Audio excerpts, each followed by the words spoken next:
webinar today, talking about Angel Tree. We want to go over everything to do with printing angel tags, different pieces of information you might need to know as you start thinking about printing your angel tags, and a few new things that have popped up over the last few weeks. We want to make sure you're all aware of so that you know what features you have available to you.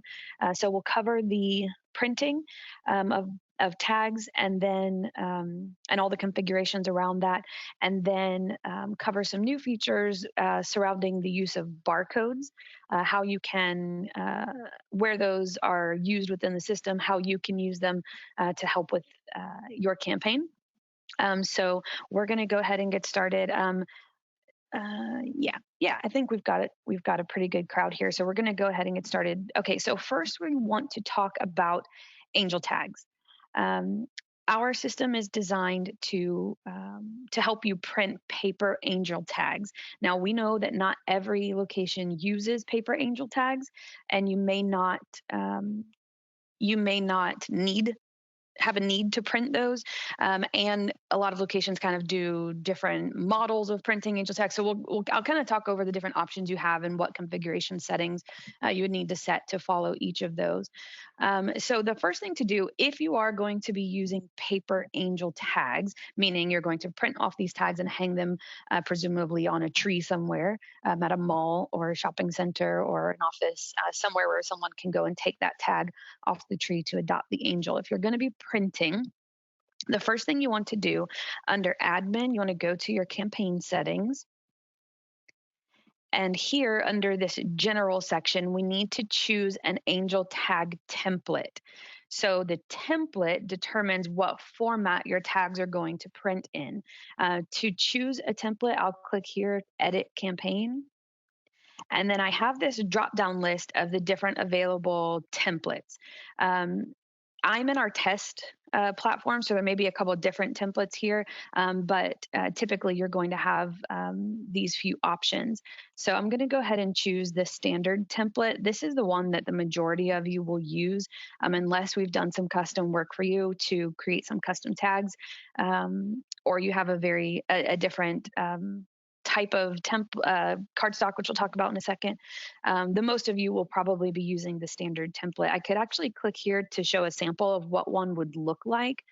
So what a populated angel tag would look like if I was using this template. So you can see here, this is kind of the layout of what the angel data would look like. And we'll talk about how this prints out here in a little bit. But just to give you an idea, you can see from the sample here that this is going to be 3 angels in a row, so 3 angels across, and this is how it would lay out that information, and then it repeats some of the angels info at the bottom. So you can take a look through the different templates that are available, and just make sure that you choose which one works for you, and we'll talk about how to do that here in a second. So like I said, these templates are, as far as the system is concerned, they are just PDF templates that are going to populate with your angel data. The actual paper or cardstock that you print these onto, you need to already have in hand. So if we can refer to the handout, I'll pull it up here, but just know that you have access to it as well.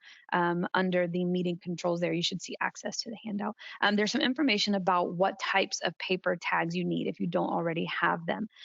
This angel, what we call the stock, the card stock, this angel tag stock can be purchased through trade. And it doesn't necessarily have to be the examples that we have here. A lot of locations kind of create their own cardstock based off the same dimensions as the ones that are available from trade. But just so you know, you can order them through trade. And we've given a few links of the ones that are currently available. The most important thing is we need to make sure that they are the 8.5 by 14, so the legal size paper with the 3 angels across. And usually they're pre-perforated, so you can tear them apart and hang them on the tree. One common mistake, and a friendly note from your trade department, is make sure that these are the laser sheets, the ones that come with 3 per page, rather than the die cut ones. The die cut ones are already cut out into the tag shape, and you can't put those through your printer. So that won't work for this template. So you want to make sure that they're the laser sheets that have the 3 angels per page. So there are a few examples there in the handout. I'll go ahead and click one just so you can see. That are available on trade. So here's an example of one that has the 3 tags per page. You can see its legal size, and then you'll see how this works with our printing. The actual angel data will go in these blank spaces once we create that file, and I'll talk you through how to do that. So if you don't have your angel stock yet and you're still needing to get that, that's probably something you need to order here pretty quickly from trade. And there's, like I said, some examples and some details about what exactly you're looking to order. Okay, so once you have your template selected, and we'll go ahead and use the one that we had there. So once you have your template selected, you want to save your changes to your campaign. And now we're actually ready to go and try and print some tags. To do that, I'm going to go here under Angel Records. And you'll be pretty familiar with this page by now. If you've used Angel Tree at all, you'll be pretty used to this view. But this is where you can go to view your angels.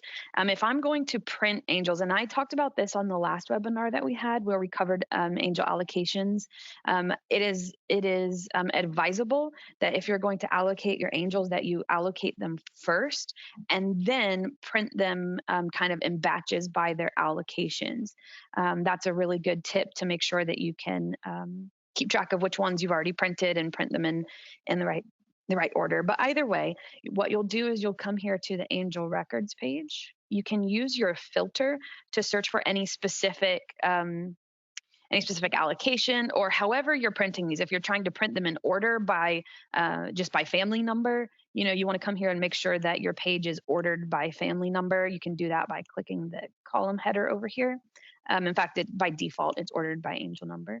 But you can also use your filters if you're wanting to print tags for a certain allocation or something like that.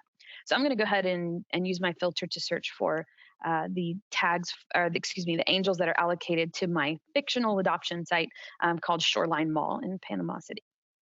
So here I have my angels that are allocated to Shoreline Mall. You see over here on the right, there is a row of check boxes. So what I want to do is select the angels that I want to print from this group. So I can select them individually. So it happens every now and then that one of your angels like prints off kilter and you just want to go back and reprint that one. Or it could be you're wanting to, for whatever reason, duplicate that angel. So you can always come here and select individual angels you want to print. Or I could check the box at the top to select them all. So now this is going to print 7 of these angels, 8 angels. You'll notice that it did not select the one at the top, and that's because that angel is already adopted and in fact already fulfilled, which we'll talk about what that means as we go through here. But because of that, it's not going to let you reprint it because you don't want to accidentally be duplicating angels out there. So I'm going to go ahead and select that. So this should print 7 angel tags. So with them selected, I can click the button down here at the bottom of the page that says Print Angel Tags. So this is telling me, okay, 7 of these tags will be printed. And then I have the option to include barcodes or not. So if I don't want to include them, I can uncheck them. If I do want to include them, I'll leave that there. I'll click Submit. And this is telling me your document is being created and will be downloaded to your computer's default download location. This will take a few moments. When it's finished, you can click close. So we're not actually printing the tags directly from the system. What we're actually doing is printing them to a PDF document that then you can use to run through your printer. So you can see on my screen here, hopefully you can see, let me make sure. Yeah, you can see on my screen down here that it has downloaded a PDF file. So I'm going to go ahead and close that prompt there, and I'm going to open this PDF file that it downloaded to my machine. And you'll see the top part of it looks blank. That's because on your Angel cardstock, that's where the pre-printed image is. So we're not going to print anything over that. But if I scroll down a little bit, you can start to see the information for the angels that we selected. So in this case, on this first page here, because we have 3 per page, I have Victor, Vicky, and Bill. And you can see their angel information. Now, one question that I get often is the blue boxes that you see on this PDF, do those print blue on the tags? No, they don't. They in fact are just a form field box. But when you print it, it'll just be black on the white background, kind of just like you see here. So you don't have to worry about that. You'll also notice that the different angels kind of have different numbers of rows of data. So, for example, Victor only has these few and Bill only has these 3. So what the system will do is if there is information present for that data field, it will show it. So, for example, Bill doesn't have a shoe size. That's because no shoe size was entered for him. Instead of showing the field and just having a blank value there, it just won't show it at all. So that's why they look different. So whatever data is available for that angel, it will print it onto the tag. Okay. Notice that we are only printing the angel's first name. Last names never show up on angel tags. There have been some cases where people don't, or locations don't even want to print the first name, just kind of more for security reasons. If that's the case, I'm just going to click back over here. And if I go under my campaign admin, there's actually a setting for that says print angel first name on tags. So if I say yes, it will print the first names. If I say no, that name box will just be blank and it won't show the names there. But because I have selected yes, it's printing my angels first names. So because I printed 7 angels, we'll come back and talk about barcodes in a second. This is a multi-page file here. This should be 3 pages because there are 3 angels per page. So 3, 6, and then my 7th angel will be on the last page here. Okay, it's a good idea if you're. Sometimes that cardstock can be a little expensive if you're trying to save paper. Sometimes it's a nice tip to print in multiples of 3, so you don't end up with extra tags at the end. If you want to try to avoid that, you can do that. Print in groups of 3. One other tip is if you are printing in large batches of angels, you really want to limit that to 200 or less at a time. The system needs to pull all the data for each of those angels and stitch it into this PDF document. And if you try doing over 200, depending on your bandwidth and depending on, some things to do with your browser, it could potentially time out if you're trying to do more than that. So we suggest that you try to stick to 200 or less angels at a time, and that will just help the process. The other good thing about keeping the batches smaller is that, remember, this downloaded a PDF document to my computer. So if I needed to reprint this batch of 7 angels, for example, I don't actually have to go back into the system and rerun this. I just need to go back to where it downloaded this and I can reprint it. If one of the pages gets messed up, so maybe I'm printing 50 pages of tags and the 10th page for some reason just went wonky in the printer and I need to print that one page, I can come back to the PDF and say just print page 10.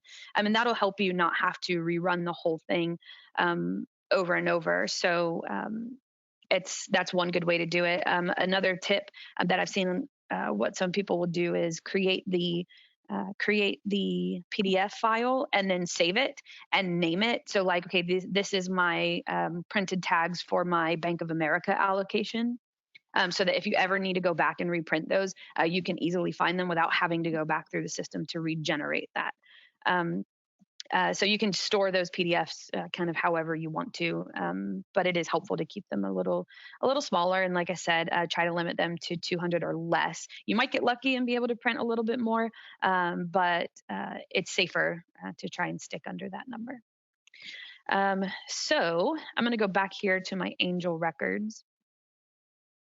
So, for example, if I ran this filter for this allocation and it happened to have 500 angels. What I would probably do is I would, in fact, let me remove that filter so I can get, oops.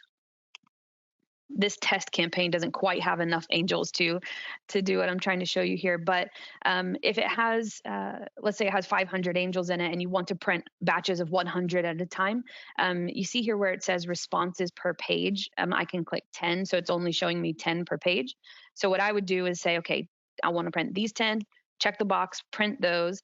Once those are printed, then I'm going to go to page 2, check the box, print those. And so you should be able to step through really easily and get batches to print of those tags that you're trying to get printed.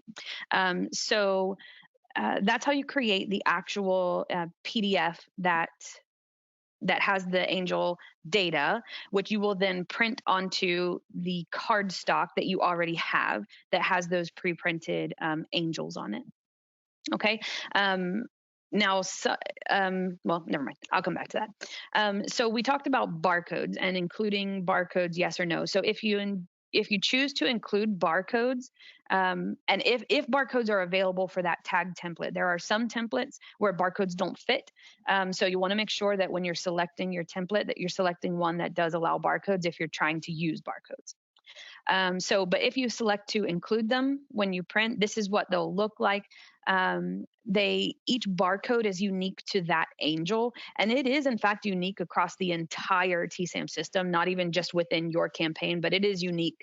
It'll never be duplicated for another angel. So those barcodes are generated based on some unique values for each angel. And we'll talk about how we use those going forward. So now let's pretend that I've generated this PDF, and now I actually want to print them onto my cardstock. Of course, I can't actually show you how to do that. I might have to do my next webinar like as a vlog and like show you printing them or something. But I think you'll get the idea. If you click the print. So here's the thing, depending on where you print them from, your print dialog is going to look different, right? So here I'm in my web browser still, and I'm going to click print. And you can see that the print dialog that comes up is unique to, I happen to be in Google Chrome here. Of course, you can use any browser. This should work across any of the modern browsers. Or up-to-date browsers. So you don't have to use this one, but if you're printing from your browser, this is what mine happens to look like. So I would obviously select my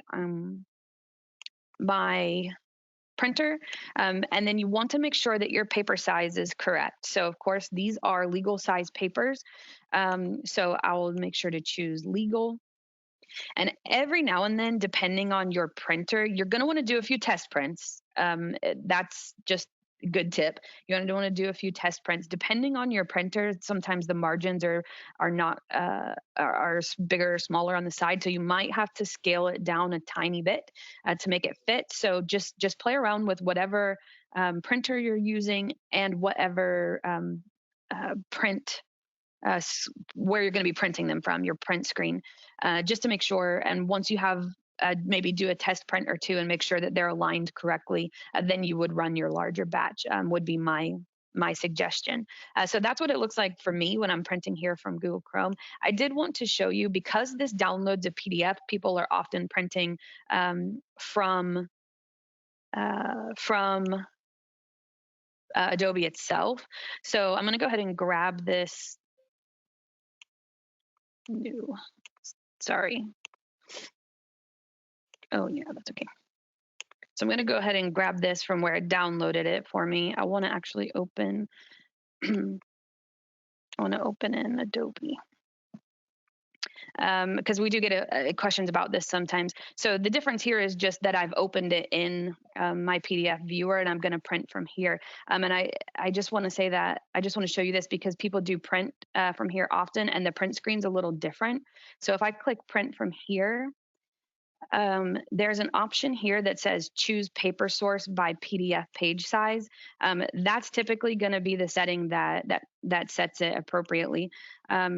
By default, it will actually be trying to print it on a smaller 8.5 by 11. And so of course that won't align correctly to your cardstock. So you have to make sure that you have it set. So this setting here where it says choose paper source by PDF page size, that will help you make sure that you're printing correctly on the legal size paper. So 8.5 by 14 it shows here. Okay, so again, depending on where you're printing from, this is going to look a little different. And you just want to make sure that you try it out with your chosen um, print dialog and your printer to make sure that it's going to align correctly. But the template is designed so that it should fit on that cardstock neatly. Um, so once you have your tags printed, those are my tips for printing. Once you have your tags printed, you're going to do several things with them. You're going to go and hang them on the tree at the mall. You're going to maybe give them out to corporate sponsors who like to hang them in their lobby. You're going to do all kinds of different things with those tags, and you know what those things are. But the next step typically is once your tags are printed and they're kind of out there for the world to see or use, you can now go and start adopting angels using those tags. So that's what we're going to move into next. I'm going to take a brief pause to look through some questions and see if there's anything that's kind of worthy of sharing out to the group, just in case there's anything I've missed here. All right. So one question, do we have the ability to change the logo of the angel tree tags? So we actually don't put that logo on there. That is pre-printed on the stock that you purchase from trade, or some core will go to a local printer and say, okay, we want to create a card stock that has these dimensions. So you'll use those same dimensions. It's a legal size paper with three, divided with the three angels in between, and then you can print whatever you want on it. So I happen to have here in front of me one that the DFW location did a couple years ago when it was their 125th anniversary. And so on the tag, they actually pre-printed their own corporate sponsor logos and a 125th anniversary logo. And so kind of customized it in that way. But the point is they did that separately. Our system doesn't do that. You can do that outside of the system. And as long as it's within those same dimensions, you can design whatever you want to go on there. We're only ever going to be printing the angel data onto it. So hopefully that answers that question and makes sense. So a couple of people saying they haven't been able to print tags. If you're having trouble, hopefully I've gone through enough to troubleshoot some or give you some ideas on how to troubleshoot that. Of course, if anybody's ever having any trouble, feel free to reach out to us under resources there. There's a email us link, and that will create a support ticket so we can help you through any specific issues you're having. But hopefully I've given enough information that won't be a problem anymore. Okay, just reading some questions.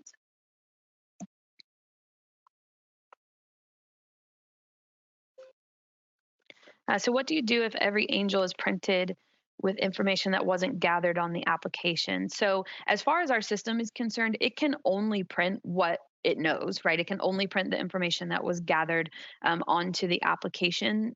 So the only other suggestion I might have, if you're super savvy, is you could, and you're wanting to include additional information, you could go ahead and create the PDF and then just modify the PDF to add whatever additional information you're wanting to add and then print it from there. But I mean, as far as the system's concerned, it can only print the information that it has, unfortunately. Another thing I'll say is that a lot of locations don't like to print on the pre-printed tags, and some different, they just like to do things a little differently and maybe work with a local printer to create their own custom tags. One thing you can do is actually export this information. So instead of printing directly on tags, the best way to do it is actually to go to this Angel Edit List report. Because this report has information about the angel. This is basically everything that prints on the angel tag, right? So all the same information, their code, their angel code, their first name, their age, their gender, their needs and wishes, and all those good things. So if you want to, instead of printing from this system, you want to pull a file that has all of this information and send that to your printer where they can create the tags for you, that's fine. This is the report that I would suggest. Use this family edit list, and you can click export to Excel. over here to the right, and that will dump all of this information into a file that then you can use to configure your tags however you want. You could also just use a simple mail merge. If you're good at that, you could use a simple mail merge to take the data from Excel into a Word document that's formatted how you want it and print it that way. That could also be something that could help. Let's see. Okay, question about barcodes and families. We're going to get to that in a few minutes. Yes, a couple questions on that. We're going to come to that in just a moment.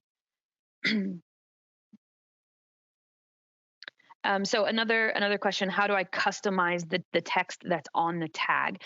So what you've seen here, let me go back to it. This is the only thing that we will print onto this tag. Now, if you want to pre-print other information on the tags, that's fine. We have a lot of people who will basically all you need to do is create a Word document that is formatted in the same way. So it has to be you have to make it legal size and then divide it into 3 sections, kind of lengthwise. And then you can put in whatever information you want. You can run your tags backwards through the printer so that you can print that information onto the back of your tags and then run them through front ways to print the actual angel information on it. So if you want to pre-print your own custom text onto your tags, that's fine. You're basically just running them through twice. That's kind of my suggestion. But as far as customizing what's on the tag, we will only ever format and print the angel data unless we do some sort of custom work for you, which is a whole separate process. But that's one way that you can really easily customize what's printed on your tags. You just need to print them all first and then print the angel info on them. Okay, so a couple questions about this. Let me go over this one more time. So here on my angel records, there's a couple of questions about how come sometimes the checkboxes are disabled or grayed out and sometimes the button is grayed out. So number one, the checkboxes are grayed out because this angel is already adopted or fulfilled. So they're kind of done. There's nothing else to do with them. You don't need to check those, and we don't want to accidentally reprint them. So that's why they are grayed out. The button that says print angel tags down here, that's grayed out until you have selected at least one angel. So once you've selected at least one angel, then those buttons are active for you to select.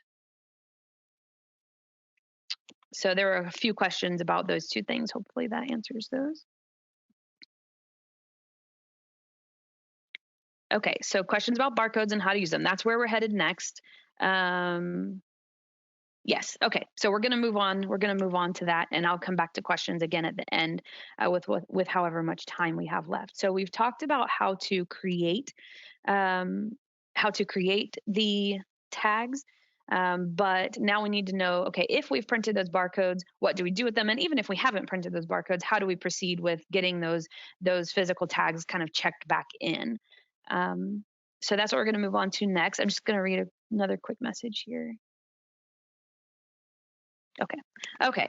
So now we've printed our angel tags. Let's pretend that we have those on printed out all neatly on our piece of angel cardstock, and now they're hanging on a tree at the mall or wherever. And now the question is, okay, how do we check those back in, or how do we check those out to donors? How do donors adopt those angels, and then ultimately, how do we check those gifts back in? So that's what we're going to go over next. The first Well, actually, let me back up one step. First, we want to talk about barcodes and scanning. So we'll talk about what those are going to be used for, but let me talk really quickly about what kind of equipment it requires, what kind of barcodes you need to be looking for, and that kind of thing. This is something that's also covered in the handout, so hopefully you have access to that. I'll show it here. And we will include it when we send out the recording as well. But there's a section here talking about barcode scanners and what type of scanners do you need. So scanners come in all kind of ways, shapes, and forms. They come from the normal handheld, plugged-in, wired ones to cordless ones. These days, they have ones that you kind of wear as a wristband, so you can just kind of walk by and scan something. So those are pretty cool. And there's all kinds of different things, and you'll have to do some research about what's going to work for you. But we've given some information here about kind of things you'll need to think through as you're deciding if you do need to use barcode scanners, what kind you need, and some kind of things you'll need to think through. The most important one is what type of device will you be connecting it to? So if I'm connecting it to my laptop and I have a USB port, that's the kind of safest and easiest connection route. If I'm going to be sitting in one place scanning these, then that makes the most sense because it stays charged.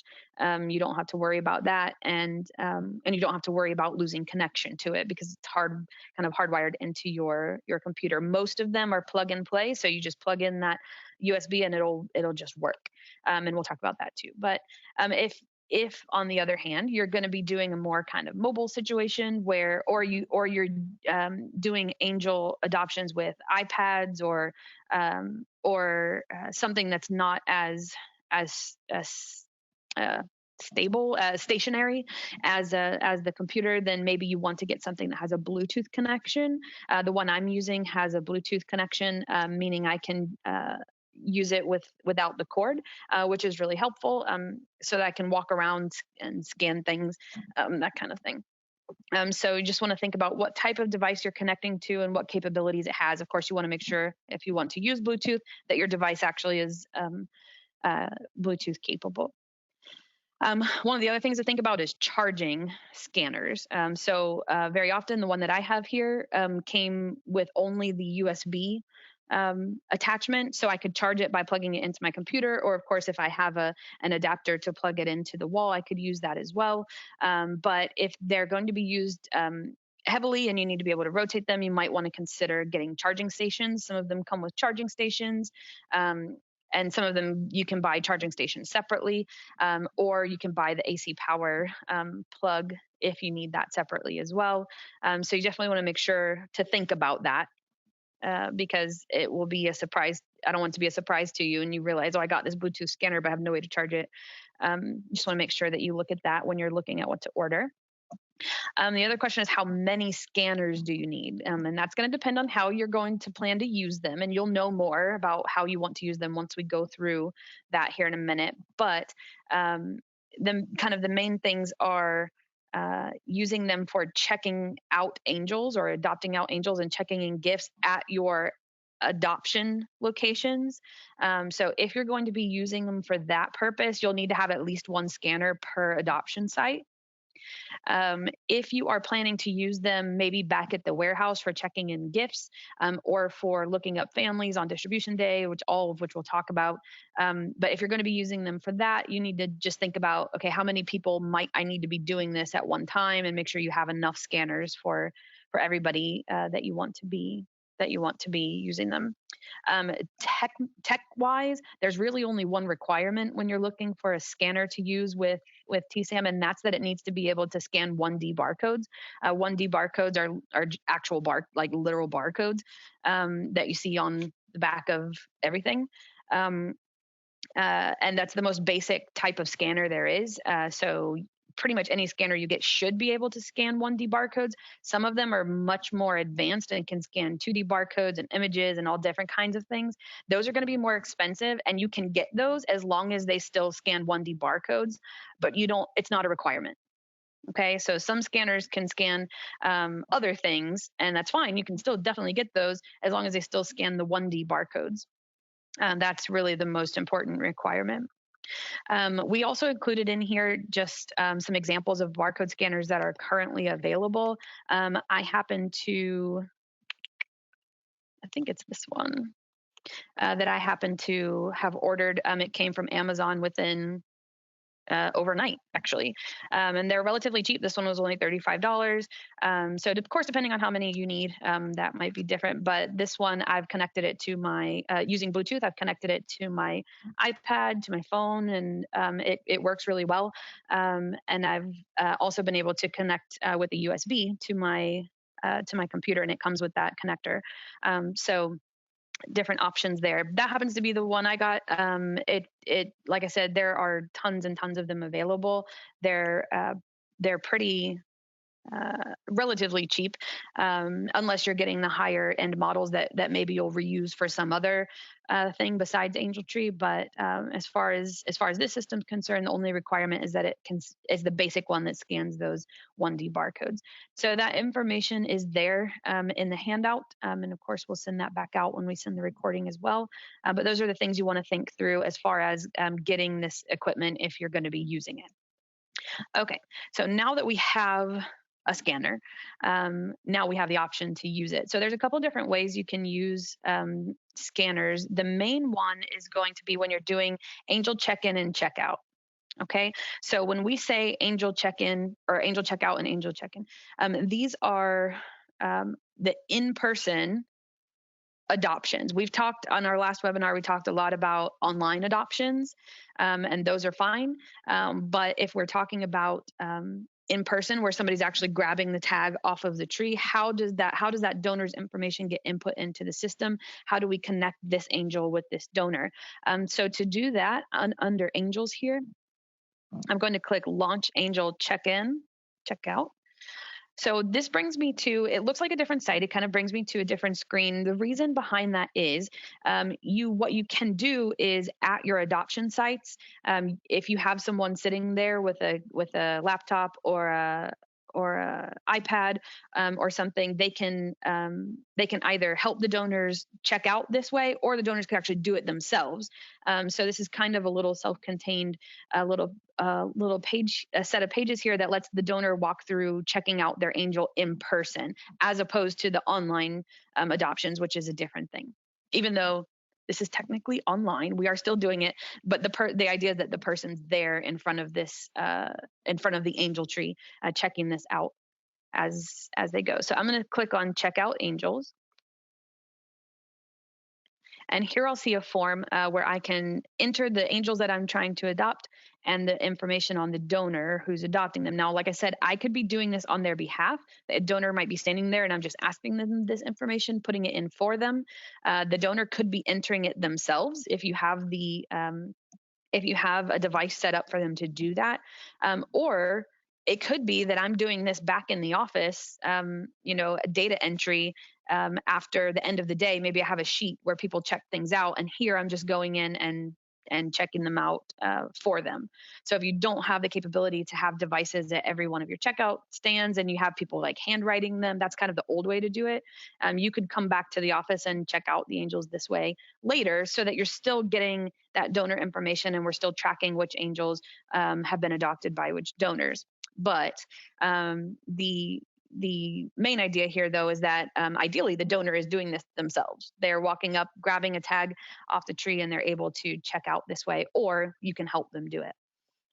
So the first two things here, select the adoption location and the drop-off location. So you actually only need to select those once. If I have this sitting at a mall, for example, I'll launch this page, I'll select those two fields, and then the donors don't actually need to do that. You only have to select them once. But it's just so that the system knows where you are and where these angels are coming from. So we need to enter information about the angels that we are adopting. So here in the angel code, it says, click here to scan or add a code manually and press the enter key. So remember, we have tags hanging on the tree, and a donor grabs one or two of them, walks over, and they want to adopt this angel. So I can click here in the box and I can actually scan the barcode. And it will do a lookup. So I don't know if you saw that. It might have happened kind of fast. Let me get rid of it again and I'll show you. So I click in the box and I'm about to scan my barcode. So using my cordless handheld scanner I happen to have right here. So I scan the barcode, it populates, it actually does a lookup in the system to make sure that's a good barcode, make sure that barcode belongs to you, to your campaign. It makes sure that that angel is still available. And if so, it places the angel's tag down here. So this is angel SA9E, which happens to be Bob. So Angel Bob is selected here. So I can continue to do that. I could scan the next one. And SA9D, so that happens to be Susan. So I'm adding codes to this list of angels I want to adopt. If you don't have a scanner, don't want to use scanners, you didn't print barcodes on your tags, that's fine. You can also manually enter the codes here. So I have another angel. Her code is SA9A. It's not case sensitive or anything, but I can enter in the code and hit enter, and then it will add it that way as well. So the barcode scan is really just a quicker way to do that. It's quicker, it's more accurate, and if I'm filling this out on behalf of the donor, they could just hold up their tag to me, I scan it, I didn't have to touch them, they didn't have to touch me, they didn't have to touch my computer, and we can check them out that way, kind of in a more kind of contactless mode. So scanners are good for that, but if you don't have them, you can still enter those codes manually, and it works just as well. There's also a section here that allows you to enter information about forgotten angels that you want to adopt. So if there are no angels left on the tree, or for whatever reason your campaign likes to have people adopt forgotten angels, basically they just click here and say, okay, what age groups are you wanting to buy for? So maybe I'll have two boys ages 12 to 14, something like that. And then I'll come over here to the donor information, and I will enter my info.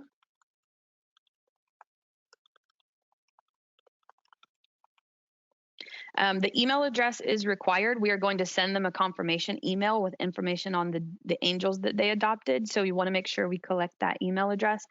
Phone number, however, is optional, but I'll go ahead and put one in, as is mailing address.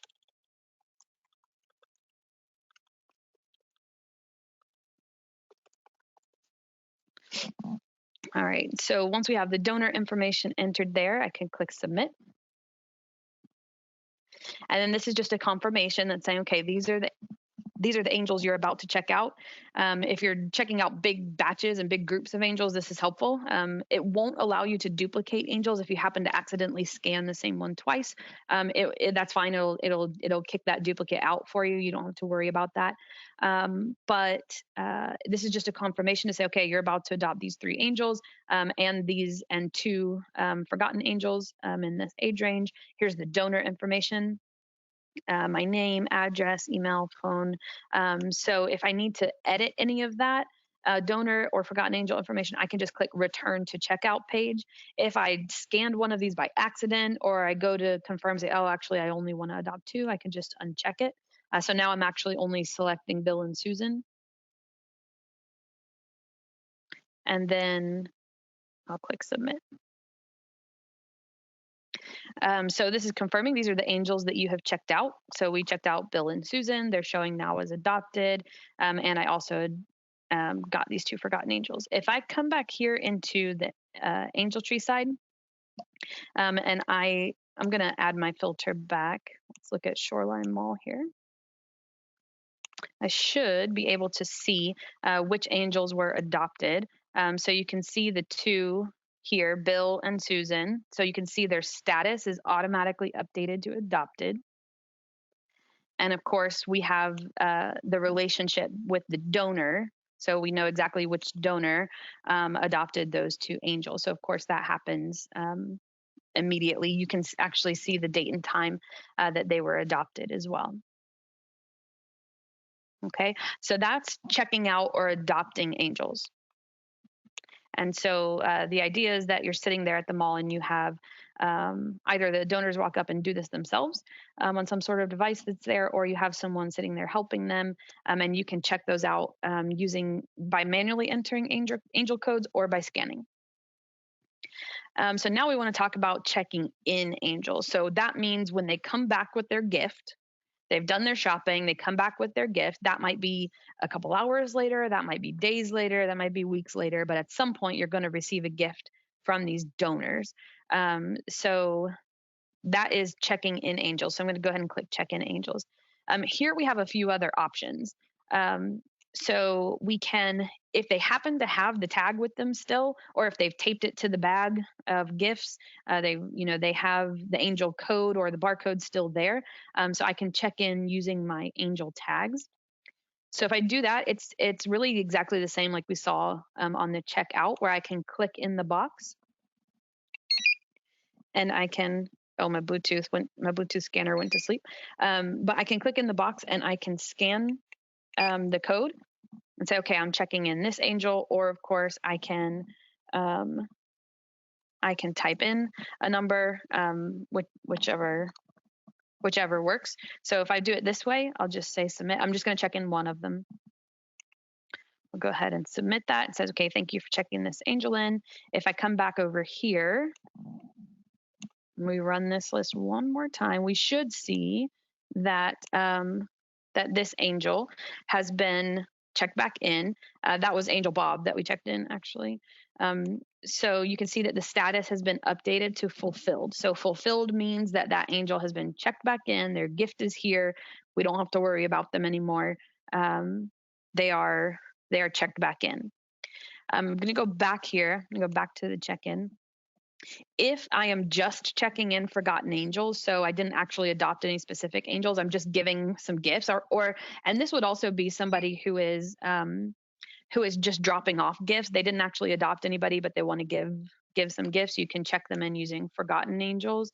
So you would just put in their email address and enter the number of angels they provided in each age group and submit. So that one's pretty easy because that doesn't require an actual angel code.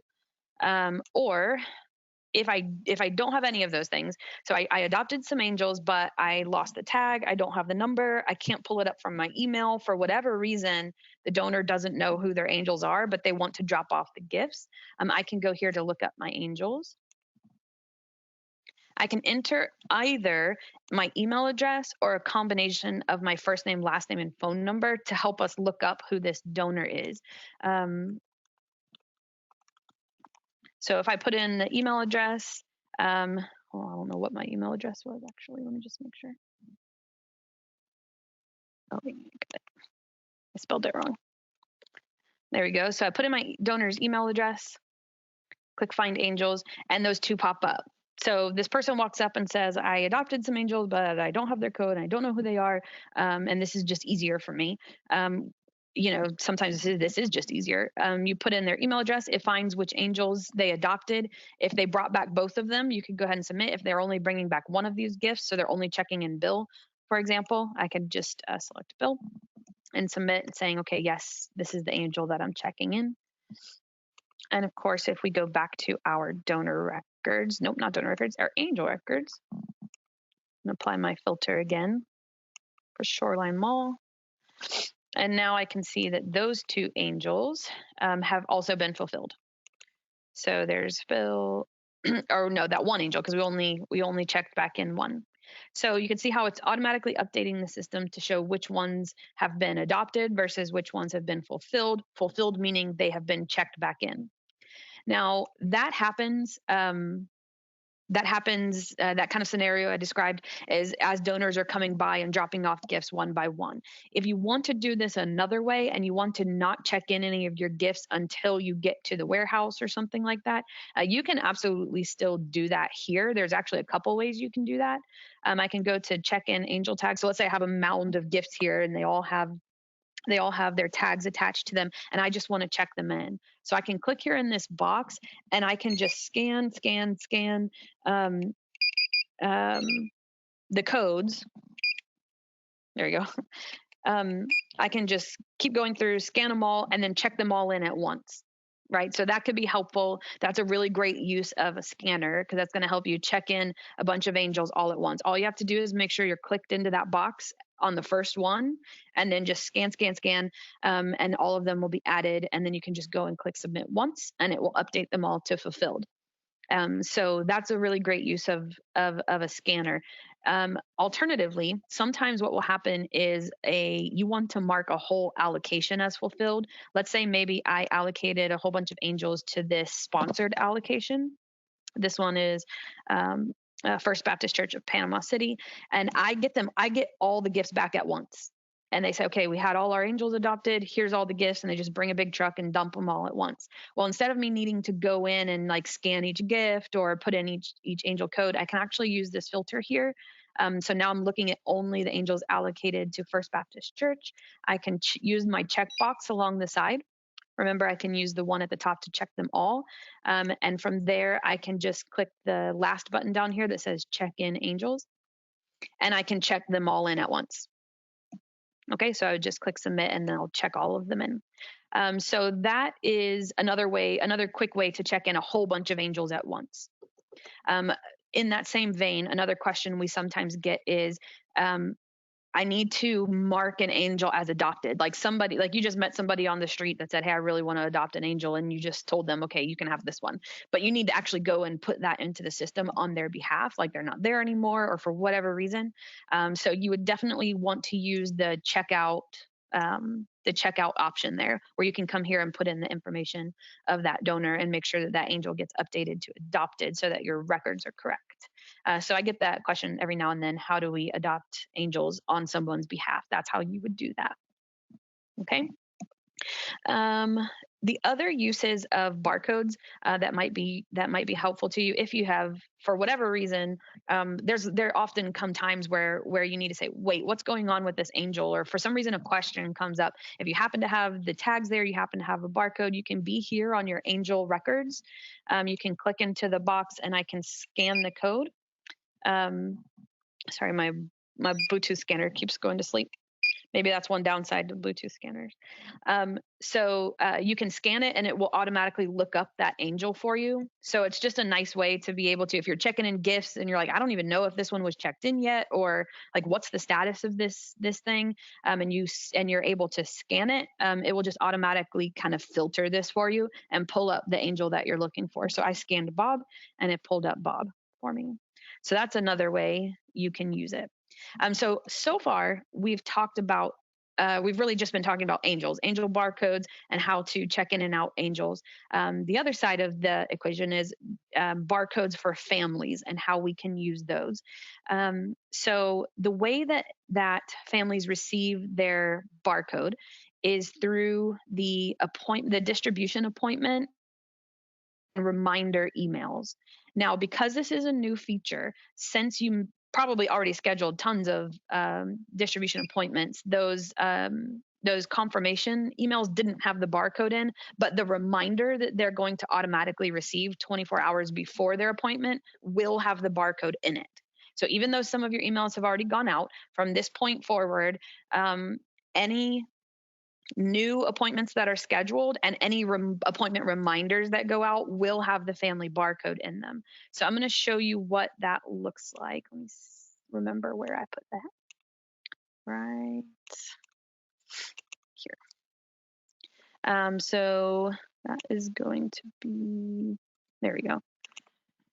So as we schedule appointments, or like I said, or it is a reminder that goes out 24 hours before the appointment, you will see, this is what the applicant will see. So this is similar to what they're already receiving. The only difference is that there's a link here to what we're calling the gift pickup ticket. And it actually says you must bring this with you to pick up your gifts on the assigned appointment time. So I'm going to go ahead and click this. When we say they have to bring this with them, they can print it out. That's fine. Or as long as they have access to the email on their phone, they can click this link and show you the pickup ticket that way. So if I look here, this gift pickup ticket, it has the family code at the top. It's kind of big and bold, so you can't miss it. So this is family SA5. It gives me the basic details about the applicant's name, the angels, their codes and their first names, the appointment date, time, and where they're supposed to go. And then, of course, any notes for that distribution site. Maybe it's worth reminding us how we do that. These notes that are shown here, you can control what goes in that notes box. I'm going to go back over here to campaign admin. This is something you may have already set up when you did your campaign setup, but it might be something you want to revisit now, kind of knowing a little bit more about how those are used. So for this distribution site, which is Panama City Core, I can click the edit pencil here. And then this section for notes is where you'll want to enter any information you want your applicants to have before they show up. So in my case here, I said, bring one valid form of ID. You can't park in the south lot and arrive at your scheduled time. So any of that kind of information that you want to share, that's the place to put it. And this is where that shows up. Okay, so on their gift pickup ticket, it says here any instructions. You'll also see that there is a barcode. So this barcode belongs not to the angel, but to the family. So this is a family or applicant barcode. They can, like I said, they can show this to you on their phone, and I can scan this directly from my screen. Um, so they don't necessarily have to print it, which is good. If they turn up and say no, I don't have one, say hey, open your email, and you can probably talk them through finding it if you need to. But if they do want to print it, can click print. And if they want to bring it on paper, it would look similar to that. Of course, I'm still set to print legal. There we go.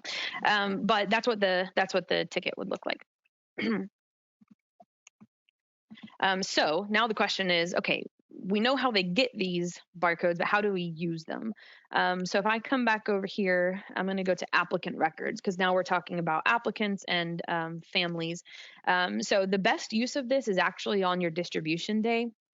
As you have people coming through, if you want, you don't have to. This is not a requirement of the system in any way. But if you want to track who has been distributed and who hasn't, so that you can go and run a report and see, okay, who got who got distributed and who still has gifts sitting out there in the warehouse. If you want to do that, it's a good idea to mark them as distributed as they come through the process. So, for example, um, somebody walks up here. Let me do it this way. I'll split my screen here.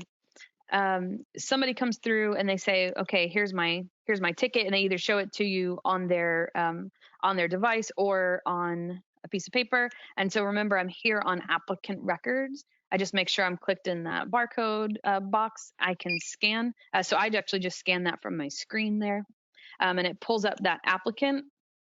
I can click on it, and oh, this applicant is still pending. Okay, hold on a second. We're going to skip many steps here. So let's say this applicant was already approved.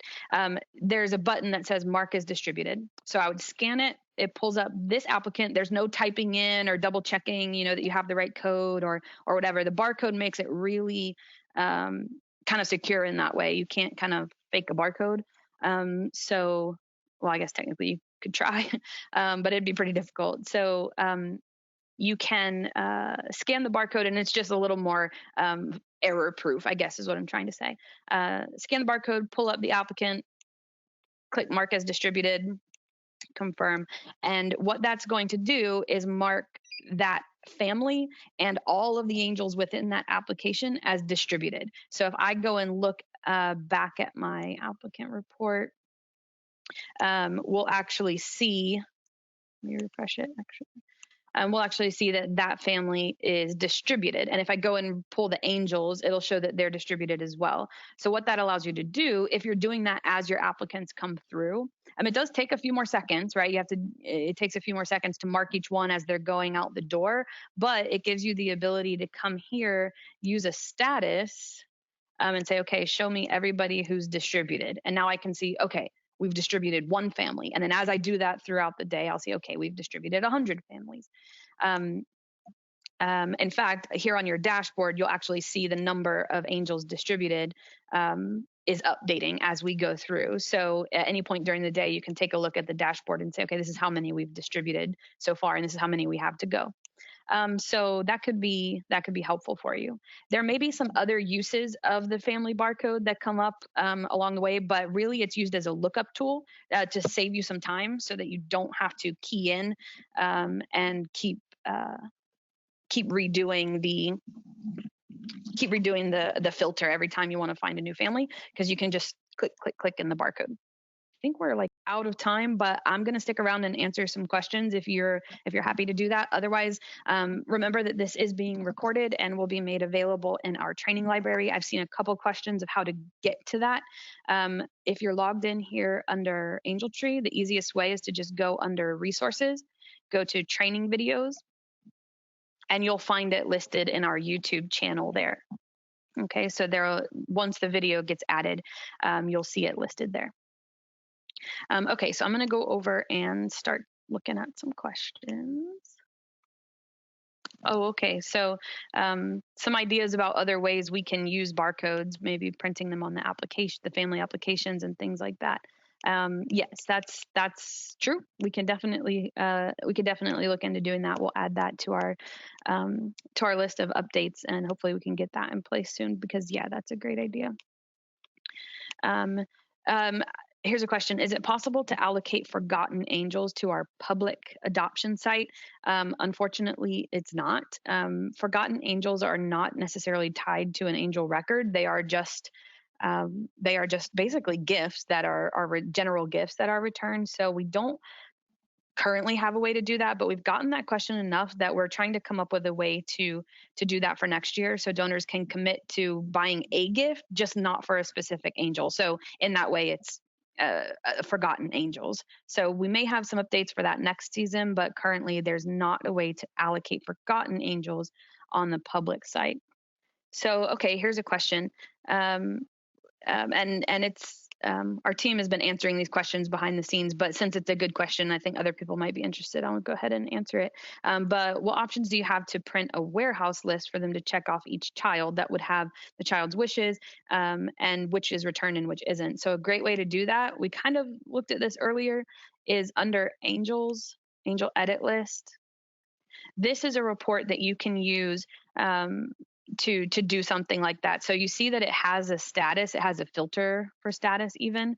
So what I could do is I could come here and say, okay, I want to see everybody who is not fulfilled, right? So after it's our last final gift turn off return date. Sorry, I can't speak. It is our final gift return date, and we have gifts that haven't been fulfilled yet. We want to go in here and run a report that shows me, okay, show me everybody that has been adopted or allocated, but that isn't fulfilled. So I could run this report, and then I could export this to Excel. So I could say, okay, these are the gifts we need to go fill, right? These are the bags we need to go make to fill up for the angels who didn't get one.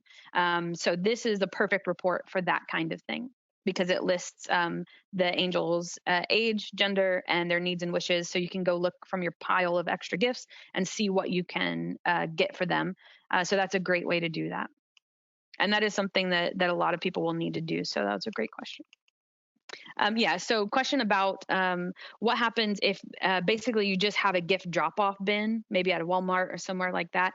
So you're not going to have the donor information in order to check them back in. That's okay. What you would do in that case is probably come here under Angel Records, find the angel. I think we did this earlier, but we'll find the angel and just check in, and you don't have to have the donor info. So I'm going to check this in without any donor info. I don't know where this gift came from, but I'm checking it in. So that that angel, you can actually see it here, is fulfilled, but there's no donor information, and that's fine. You don't have to have donor information in order to check them in. Okay, so this is a question about the gift pickup ticket. So if you go now and update your notes, it won't automatically send or resend an email to everybody who's already gotten one, but any of the reminder emails that it sends from here on will have that note in it.